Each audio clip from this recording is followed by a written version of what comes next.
মোবাইলে factory reset দেওয়ার আগে যা জানা অত্যন্ত জরুরি। অনেক সময় মোবাইল ফোন অপেক্ষাকৃত ধীর গতি বা স্লো হয়ে গেলে কিংবা বিক্রি করার আগে ফ্যাক্টরি রিসেট অপশনটি ব্যবহার করা হয়ে থাকে।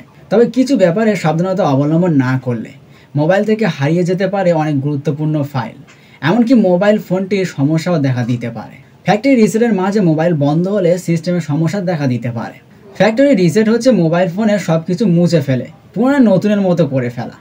মোবাইল কেনার সময় যেমন ছিল ঠিক সেই অবস্থায় ফেরত যাওয়া। ফলে ভেতরে সব ফাইল, সেটিংস, অ্যাপ সব কিছু হারিয়ে যাবে এবং এর কাজের গতি আরও বাড়বে। তবে কিছু ব্যাপারে সতর্ক না থাকলে হিতে বিপরীত হতে পারে। মোবাইলের গতি বাড়াতে গিয়ে বরং অনেক ধরনের বিপত্তির মধ্যেও পড়তে পারেন অনেকেই। তাই ফ্যাক্টরি রিসেট দেওয়ার আগে অবশ্যই প্রয়োজনীয় বিষয়গুলোর দিকে লক্ষ্য করা দরকার। সো মূল ভিডিও শুরু করার আগে একটাই রিকোয়েস্ট, আপনি যদি আমার চ্যানেলে নতুন দর্শক হয়ে থাকেন এবং সাবস্ক্রাইব না করে থাকেন তাহলে এখনই সাবস্ক্রাইব করুন।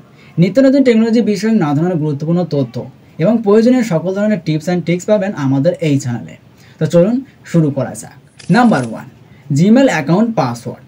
অধিকাংশ ব্যক্তির ক্ষেত্রেই এমন হয়ে থাকেছে মোবাইলে ফ্যাক্টরি রিসেট দেওয়ার পর তার ব্যবহৃত জিমেল অ্যাকাউন্টের পাসওয়ার্ড মনে করতে পারে না। ফলে অ্যাকাউন্টটিতে নতুন করে প্রবেশ করা রীতিমতো ঝামেলায় পরিণত হয়। জিমেল অ্যাকাউন্টে প্রবেশ করতে না পারায় সামাজিক যোগাযোগ মাধ্যম, গেমস এবং অন্যান্য অ্যাকাউন্টে প্রবেশ করা যায় না। এছাড়াও গুরুত্বপূর্ণ অ্যাকাউন্ট ফিরিয়ে আনা সম্ভব হয় না, কারণ একটা মোবাইলে জিমেল অ্যাকাউন্ট হলো মূল খুঁটি। তাই অবশ্যই জিমেলের পাসওয়ার্ড কেউ দেখে নিলে কিংবা ভুলে গেলে পুনরায় সেই মোবাইলের মাধ্যমে এই পাসওয়ার্ড পুনরুদ্ধার করার চেষ্টা করলে সহজে সমাধান সম্ভব। তাছাড়া পাসওয়ার্ড ভুলে গেলে পুনরুদ্ধার করা 24 ঘন্টার মধ্যে মোবাইল রিসেট না করার জন্য অনেক বিশেষজ্ঞই পরামর্শ দিয়ে থাকেন। সেই জন্য ফোন রিসেট করার আগে অবশ্যই জিমেলের পাসওয়ার্ড কোথাও সংরক্ষণ বা লিখে রাখবেন। Number 2, contact number backup. Mobile reset দেওয়ার পর বা হারিয়ে গেলেও সবার আফসোসের অন্যতম জায়গা থাকে কন্ট্যাক্ট নাম্বার ব্যাকআপ না করা। প্রয়োজনীয় সব কন্ট্যাক্ট নাম্বার অবশ্যই সিমে বা জিমেল অ্যাকাউন্টে ব্যাকআপে রেখে তারপরে রিসেট দেওয়া উচিত।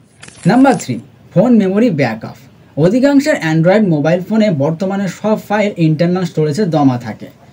রেকর্ড করা গুরুত্বপূর্ণ ভিডিও বা তোলা ছবি যা হয়তো কোনো স্মৃতিকে বহন করে, রিসেটের মাধ্যমে এক মুহূর্তেই হারিয়ে যাবে সেগুলো। পাশাপাশি যে কোনো ডাউনলোড করা ফাইলও মুছে যাবে রিসেটের পর। তাই ইন্টারনাল স্টোরেজের সব ফাইলকে কম্পিউটারে, ক্লাউড স্টোরেজে কিংবা ড্রাইভে ব্যাকআপ রেখে তারপর রিসেট ফ্যাক্টরি দেওয়া উচিত। Number 4, mobile charge. যদি রিসেট নেওয়ার সময় মোবাইল বন্ধ হয়ে যায় তবে মুঠোফোনটি নিয়ে মারাত্মক ঝুঁকিতে পড়তে পারে যে কেউ। এসব ক্ষেত্রে সাধারণত মোবাইল ফোনের সিস্টেম ক্র্যাশ করার আশঙ্কা থাকে, ফলে ফোনটি আর চালু হতে নাও পারে। মোবাইলটি তখন অভিজ্ঞ টেকনিশিয়ানের কাছে নিয়ে যাওয়া ছাড়া উপায় থাকে না। তাই অবশ্যই মোবাইল ফোন রিসেট করার আগে ভালো করে চার্জ দিতে হবে। Number 5, internet connection. রিসেটের পর মোবাইল ফোনটি পুনরায় কাজ শুরু করার পর ফোনটাকে আবার নতুনভাবে সাজাতে গেলে, যেমন বিভিন্ন অ্যাপ্লিকেশন ডাউনলোড করতে গেলে বা জিমেল অ্যাকাউন্টে ব্যাকআপ নেওয়া গুরুত্বপূর্ণ তথ্য আবার মোবাইলে আনতে গেলে জিমেল অ্যাকাউন্ট লগ ইন করা অত্যন্ত জরুরি। তাই অবশ্যই মোবাইলের ইন্টারনেট সংযোগ নিশ্চিত করে তারপর রিসেট দেওয়া উচিত। ওয়াইফাই বা মোবাইল ডেটা যাই হোক না কেন, ইন্টারনেট সংযোগ নিশ্চিত না করে ফ্যাক্টরি রিসেট দিলে মোবাইল চালু হওয়ার পরও এর ভেতরে গুরুত্বপূর্ণ কাজ করা যায় না বা ফোন চালিয়ে মজা পাওয়া যায় না। তবে এটা খুব একটা গুরুত্বপূর্ণ বিষয় নয় যদি আপনি ধৈর্য ধরতে পারেন পরে এগুলো করার জন্য। সো গাইজ, এই ছিল আজকের ভিডিও। ভালো লাগলে লাইক, কমেন্ট আর বেশি বেশি করে শেয়ার করুন। এছাড়াও নিত্য নতুন টেকনোলজি বিষয়ক নানা ধরনের গুরুত্বপূর্ণ তথ্য এবং প্রয়োজনীয় সকল ধরনের টিপস অ্যান্ড ট্রিক্স পেতে চ্যানেলটি সাবস্ক্রাইব করে পাশে দেওয়া বেল বাটনটি অন করে দিন।